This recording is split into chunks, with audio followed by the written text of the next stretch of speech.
পাকিস্তানে অৱশেষত স্বীকাৰ কৰি ল'লে যে তেওঁলোকে ইৰাণৰ বিমানক নিজৰ বিমান ঘাটি ব্যৱহাৰৰ অনুমতি প্ৰদান কৰিছিল। নমস্কাৰ, স্বাগতম ষ্টুডিঅ'ত মই প্ৰাঞ্জল। ইৰাণ আৰু আমেৰিকাৰ এই যুদ্ধৰ মাজত মধ্যস্থতাকাৰীৰ ভূমিকা পালন কৰিছিল পাকিস্তানে। কিন্তু এটা নিউজৰ বা এটা বাতৰি সংস্থাৰ এটা বাতৰিৰ পাছতে এই বিষয়টোক লৈ প্ৰশ্ন উত্থাপন হৈছিল।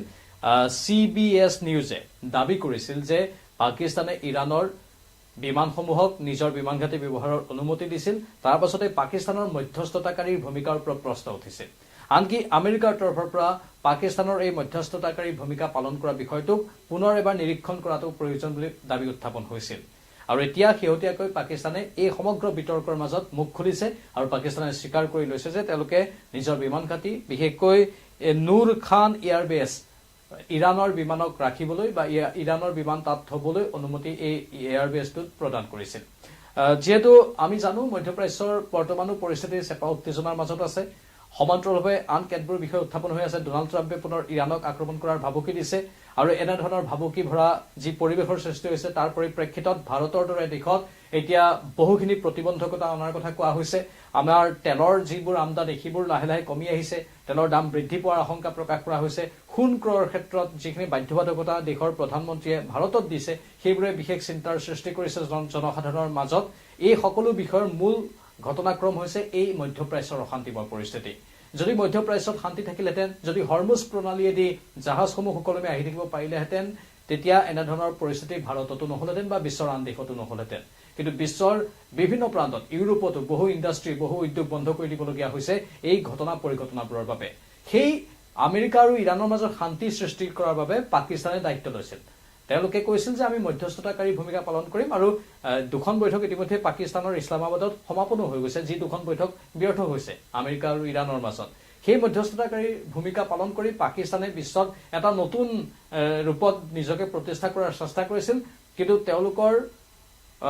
তেওঁলোকৰ মাজতে যেন কিছু খেলিমেলি আছিল। তেওঁলোকে মধ্যস্থতাকাৰী ভূমিকা পালন কৰিছিল, কিন্তু সেইখিনি দায়িত্ব সুচাৰুৰূপে পালন কৰা নাছিল। তাতো কৰবাত বিশ্বাসঘাতকতাৰ দৰে কাম কৰিলে, যাৰ ফলত পুনৰ এই আলোচনা অমীমাংসিত হৈ থাকি গৈছে বা পুনৰ মধ্যস্থতাকাৰীৰ ভূমিকাক লৈ প্ৰশ্ন উত্থাপন হৈছে। সেয়েহে এই সমগ্ৰ প্ৰক্ৰিয়াবোৰ দীঘলীয়া হৈ গৈ আছে। আমেৰিকাই কি কৈছে? আমেৰিকাই কৈছে যে পাকিস্তানৰ এই দ্বৈত স্থিতিক লৈ তেওঁলোক অসন্তুষ্ট। পাকিস্তানে এনেধৰণৰ দুমুখীয়া নীতি গ্ৰহণ কৰিব নোৱাৰে। এফালে তেওঁলোকে মধ্যস্থতাকাৰী ভূমিকাও পালন কৰিব, এফালে আন এখন শত্ৰু দেশক সহায়ো কৰি থাকিব। ই কেনেধৰণৰ নীতি হ'ব পাৰে? ইফালে পাকিস্তানে ক্লেৰিফিকেশ্যন এনেধৰণে দিছে। পাকিস্তানৰ বৈদেশিক মন্ত্ৰালয়ে এই কথাটো এনেধৰণে জনাইছে যে নুৰ খান এয়াৰবেছত থকা ইৰাণী বিমানসমূহ কেৱল কূটনীতিবিদ, নিৰাপত্তা দল আৰু প্ৰশাসনিক কৰ্মীৰ আহ-যাহৰ বাবেহে ব্যৱহাৰ কৰা হৈছিল। তেনেধৰণেহে পাকিস্তানে স্পষ্টীকৰণটো দিছে। ইয়াৰ সৈতে কোনো সামৰিক অভিযান বা নিৰাপত্তা ব্যৱস্থাৰ সম্পৰ্ক নাছিল বুলি তেওঁলোকে দাবী কৰিছে।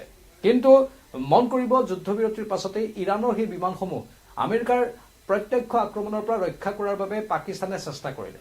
ইৰাণৰ সেই বিমানসমূহৰ ওপৰত যাতে আমেৰিকাৰ যাতে আক্ৰমণ নহয়, সেই বিমানসমূহ যাতে ৰক্ষা কৰিব পাৰে, তাৰ বাবেই পাকিস্তানে চেষ্টা কৰা বুলি সতৰ্ক কৰা হৈছে। বিশেষকৈ ইৰাণ এয়াৰফৰ্চৰ শক্তিশালী RC-130 বিমান এই নুৰ খান এয়াৰবেছতে থোৱা হৈছিল বা তাত লুকুৱাই থোৱা হৈছিল।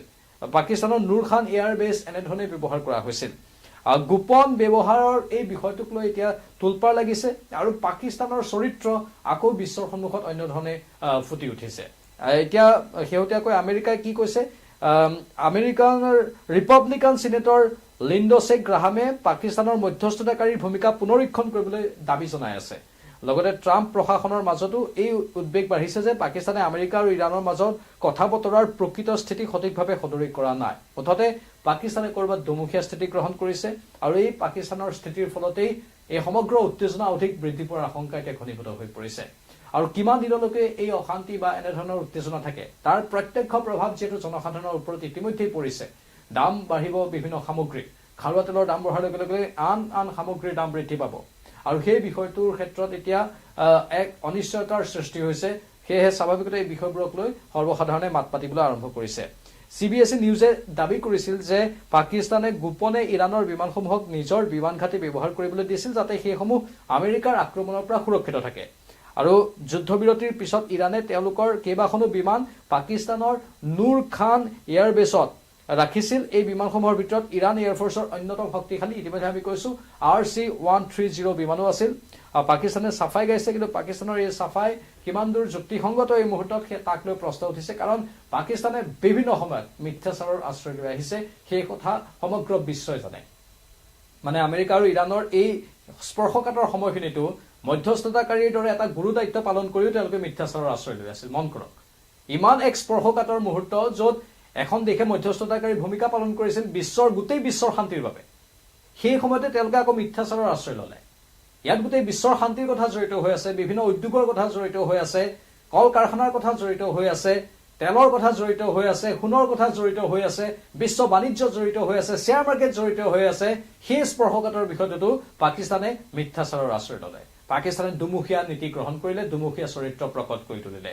এই দুমুখীয়া চৰিত্ৰটোৰ বাবেই পাকিস্তান ইমান দিনে বিভিন্নজনৰ সমালোচনাৰ সাক্ষী হৈ আহিছে বা সমালোচনাৰ সন্মুখীন হৈ আহিছে। এই দুমুখীয়া ৰূপটোৰ বাবেই পাকিস্তান আৰু ভাৰতৰ সংঘাত হৈ আছে। এই দুমুখীয়া ৰূপটোৰ বাবেই ভাৰতত পাকিস্তানৰ সন্ত্ৰাসবাদী আহি আক্ৰমণ সংঘটিত কৰি আছে আৰু বিশ্বৰ বুকুত পাকিস্তানে অন্য এক ৰূপ দিবলৈ চেষ্টা কৰি আছে। এই দুমুখীয়া চৰিত্ৰবোৰ পাকিস্তানৰ নাতৰাৰ ফলত এতিয়া আকৌ যুদ্ধময় পৰিস্থিতি, আকৌ অশান্তময় পৰিস্থিতি বিশ্বৰ বুকুত, বিশেষকৈ মধ্যপ্ৰাচ্য অথবা আমি যিটো কৈছো উপসাগৰীয় যুদ্ধৰ এই স্পৰ্শকাতৰ সময়ত পাকিস্তানৰ এনেধৰণৰ ভুল নীতিবোৰেই এতিয়া জটিল কৰি তুলিছে গোটেই অৱস্থা, আৰু ই আগন্তুক দিনত এক চিন্তাজনক বিষয় হিচাপে পৰিগণিত হোৱাৰ আশংকা ঘনীভূত হৈ পৰিছে। এই ক্ষেত্ৰত আপোনালোকৰ মতামত কি কমেণ্ট বক্সত কমেণ্ট কৰি জনাব। বিতং তথ্য আমি পৰৱৰ্তী সময়ত আনি থাকিম, আৰু অধিক যদি কাৰোবাৰ মতামত আহে এই বিষয়টোৰ সন্দৰ্ভত সেই মতামতো আমি নিউজ 18 অসম নৰ্থ ইষ্টত আপোনালোকৰ সন্মুখত আগবঢ়াম। বিদায় লৈছো পোনপটীয়া সম্প্ৰচাৰৰ পৰা। নমস্কাৰ।